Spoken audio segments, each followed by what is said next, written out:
In this example, we've got 2 tan squared theta equals 1 minus sec theta.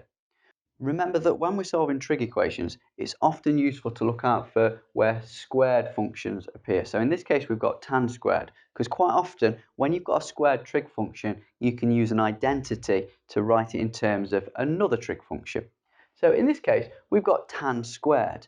And we know from our reciprocal trig identities that tan squared plus 1 equals sec squared. So we can rewrite tan squared as sec squared minus 1.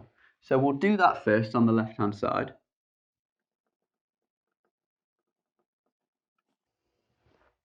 Now that we've done that, we've got a trigonometric equation that only involves sec theta. So we can rearrange this to get a quadratic where one side is 0. So we'll expand the brackets on the left-hand side. That will give us 2 sec squared theta minus 2. And then we'll move all of the terms over onto the left-hand side. So we've got minus sec theta here. We'll add that to make it plus sec theta. And we've already got minus 2. If we subtract another 1, that gives us minus 3. From here, we can factorise. I'm just going to put 2 sec theta inside each bracket. And I'm going to look for 2 numbers that multiply to make minus 6, which comes from 2 times minus 3. And 2 numbers that add to make 1, which is the coefficient of sec theta. The numbers we want are plus 3 and minus 2. But if we expand this out, it would give us 4 sec squared theta. So we need to cancel the 2 out of one of the brackets.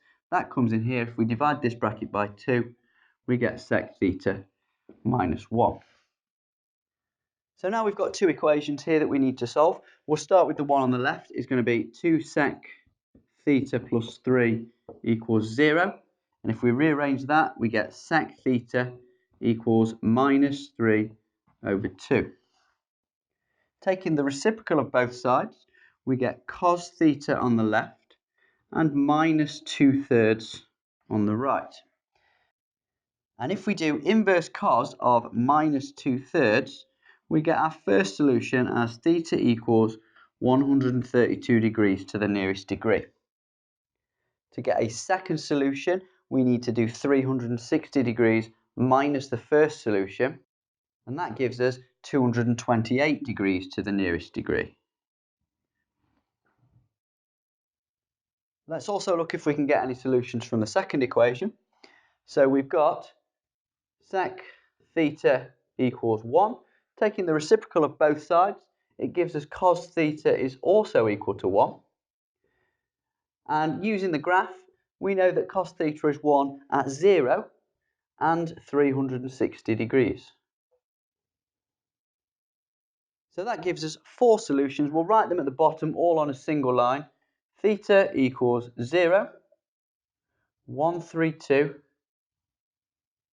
228 and 360, and all of those are to the nearest degree.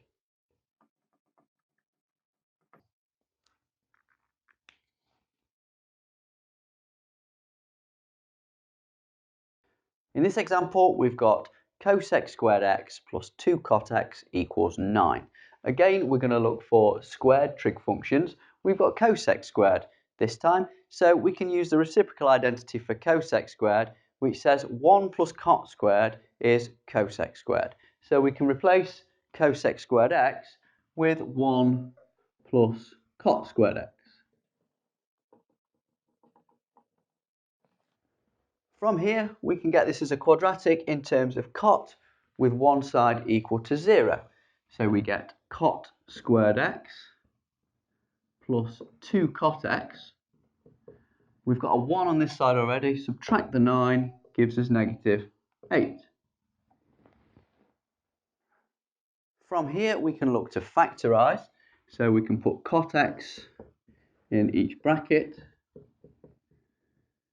And we want 2 numbers that multiply to make negative 8 and add to make 2. We want plus 4 and negative 2.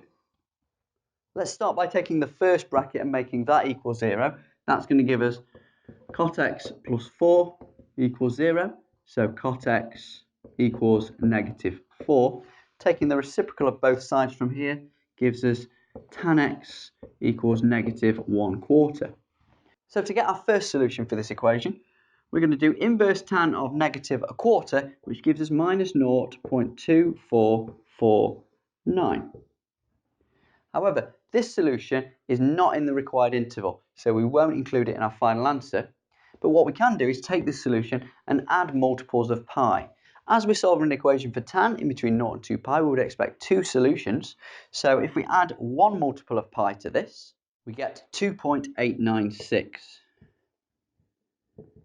And if we had another multiple of pi onto this, we would end up with 6.04. We also need to solve for the other bracket equals 0, so we get cot x minus 2 equals 0, which means cot x equals 2. Taking the reciprocal of both sides gives us tan x equals 1/2. Then if we do inverse tan of 1/2, we're going to get 0.4636. And adding a multiple of pi to that would give us 3.605.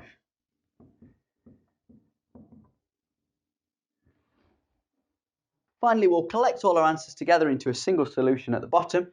So we're going to get x equals 0.464 if we take the first one to three significant figures. The next largest one is 2.90 to three significant figures. The next largest after that is 3.61. And then we have 6.04, all given to three significant figures.